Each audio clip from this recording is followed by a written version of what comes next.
now is the time that's right for me. Now is the time that's right kind of for the world, because things have changed in the world for women since the Me Too movement has come about. Suzi Dent has worked as a hair and makeup artist in film and television for more than 30 years. I was always into makeup, and my mother was an Avon lady, so I was always surrounded by makeup. You're there to build their self-esteem using your brushes and your words. She's made up thousands of people over the years, but she'll never forget one day back in 1986. And here's Rolf Harris just entering the stadium. Rolf Harris was a big star. Considered a national treasure in the UK, he also performed regularly at home. That's me! Suzi was his makeup artist for a full day of filming in the TV studio. I was booked for the job at Channel 7 by a company that I'd done a little bit of work for. It was the beginning of my career, so I'd only been a makeup artist for a couple of years. I knew I was going to be working with Rolf Harris. I was really excited because I'd watched him on TV, in black and white TV, with the wobble board and all the things and the little ditties, and he was very famous. But in what turned out to be a very long day, the then 24-year-old saw a different side of the affable star. I had an all-day groping experience with a man who couldn't keep his hands off me. When did you start to feel uncomfortable? As soon as he sat in my makeup chair, and I was wearing baggy pants at the time, baggy shorts, he'd run both hands up my legs, all the way up my shorts, right up to my thighs, He would grab the leather belt and pull me towards him so he could crotch grind, which never quite happened, but he certainly tried. But he looked at me.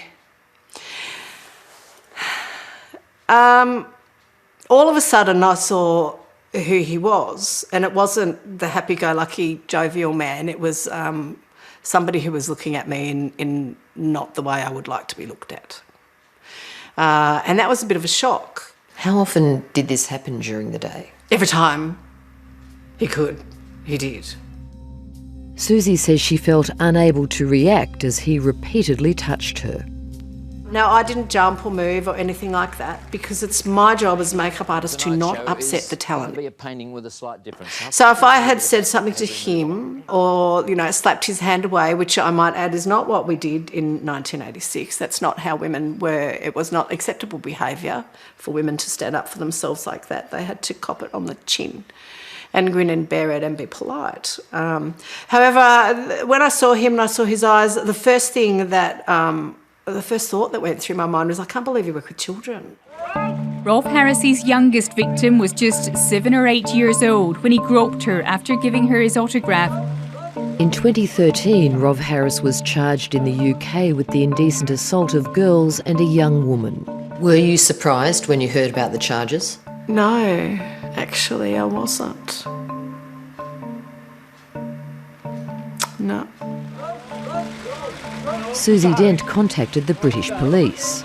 I didn't need to come forward for me because it wasn't about me. I came forward to support the women who were little girls. At the trial, Suzi gave evidence for the prosecution. The entertainer groped her repeatedly when she was working for Channel 7. She told the court about her day with Rolf Harris and the response when she mentioned what had happened to a colleague. I said, I've just had the worst day with a dirty old man who wouldn't leave me alone, wouldn't keep his hands off me. He's groped me all day, And she said to me, much to my surprise, I thought you knew that. His nickname's the Octopus. She said he does that sort of thing all the time to makeup artists and he doesn't keep his hands to himself. And he's a bit like an octopus because his hands are everywhere. Rolf Harris has denied all allegations. Rolf Harris says it didn't happen. Yes. However, there are women from, I think, 4 or 5 different countries around the world who say that it did, and we all had very similar stories.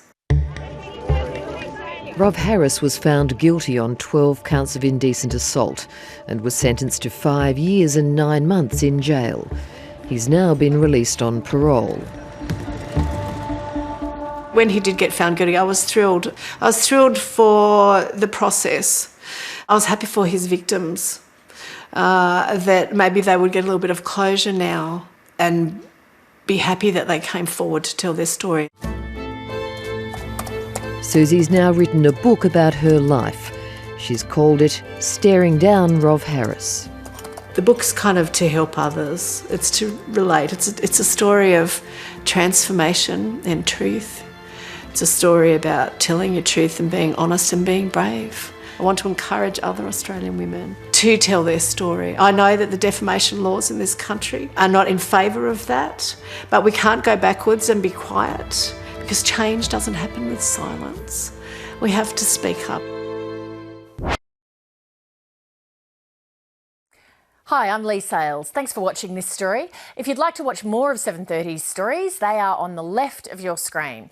And tap on the button below to subscribe and get the latest from ABC News.